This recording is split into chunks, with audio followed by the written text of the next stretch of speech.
Yep, here comes the 4th Cavalry stage, right on time, moving along the lonely road through Indian country, heading west. Ha! Ha! Gotta reach the Rocky Mountains by sundown.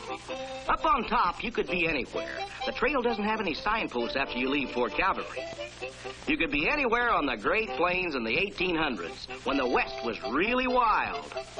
Now, this may be Indian territory, and it may look like the Old West, but the time is today, and the place is Freedom Land, a big entertainment park in the Bronx, in the state of New York, just half an hour by subway from Times Square in New York City.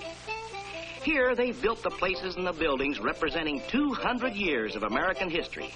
And riding shotgun across the Great Plains is only one part of the story of our country. Hey, what's happening over there in Chicago? Fire! Look at that! It's the Chicago Fire of 1871. Hurry up, men. We're going to need volunteers for this one. Everybody man the pump. We've got to get water on the fire or the whole city will go. Faster, men. Keep that pump going.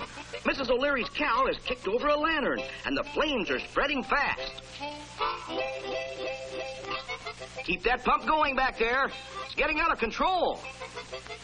This fireman doesn't look very worried. Here at Freedom Land, they have the Chicago Fire every half hour, every day. And the gas flames behind the windows of those fireproof buildings always go out on schedule. But it's lots of fun because it's make-believe. In Chicago, in 1871, they didn't have fireproof buildings, and the big fire was an important event in American history, brought to life at Freedom Land. Down on Cortlandt Street, they built little old New York, just the way it was between 1850 and 1890. In those days, horse-drawn trolleys were the latest thing for short trips in the city. If you had to go out of town, maybe as far as 5 miles, you rented a horse if you didn't have one of your own. If you planned a real long trip, 100 miles or more, you took the train. There's the Santa Fe Railroad train, getting ready for the long, dangerous journey to San Francisco.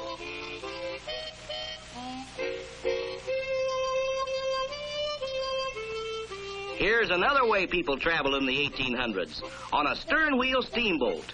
All aboard! The paddle wheel starts turning, and away you go.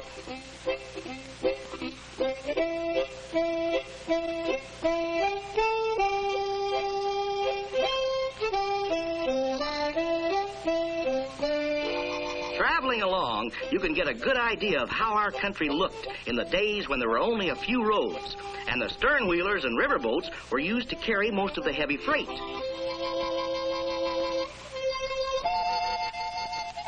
The bow of the boat is a good place to stand if you want to see what's coming up around the next bend.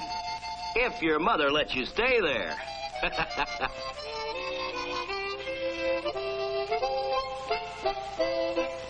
There's the Santa Fe Special, heading west, just like the days when there was only one railroad line from coast to coast.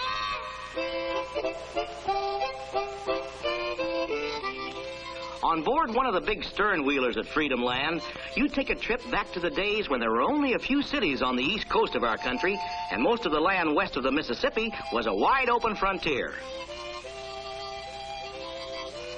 So let's go ashore and see some of the other reminders of our past here in this showcase of American history.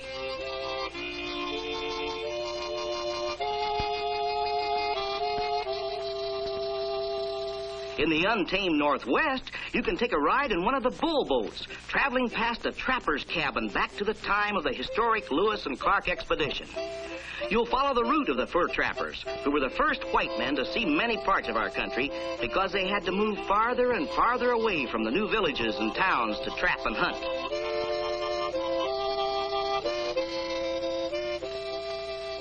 Look, there's a moose looking us over. Don't move, he might charge the boat.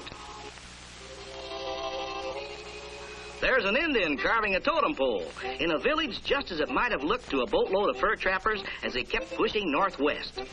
These Indians look friendly, but no telling what's coming up around the next bend.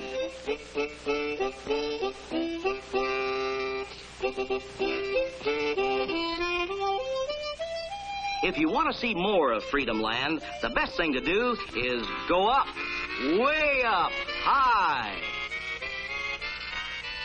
Riding in an ore bucket from the Tucson Mining Company, high above the buildings and the people.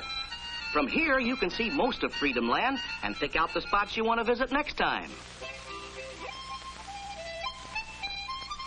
205 acres of fun and tradition. From San Francisco in 1906, across the Great Plains of the 1800s, through the old Southwest of 1890, to the not-so-distant future at Satellite City. 200 years of American history.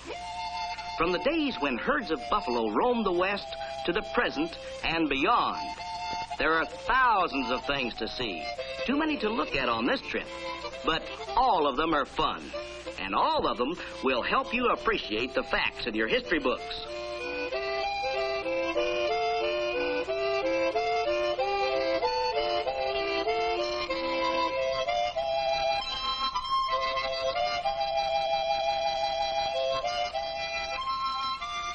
This is history brought to life. The history of the country that gave this place its name, Freedom Land. Now it's time we got back on solid ground again, back to the Bronx in the state of New York. So long.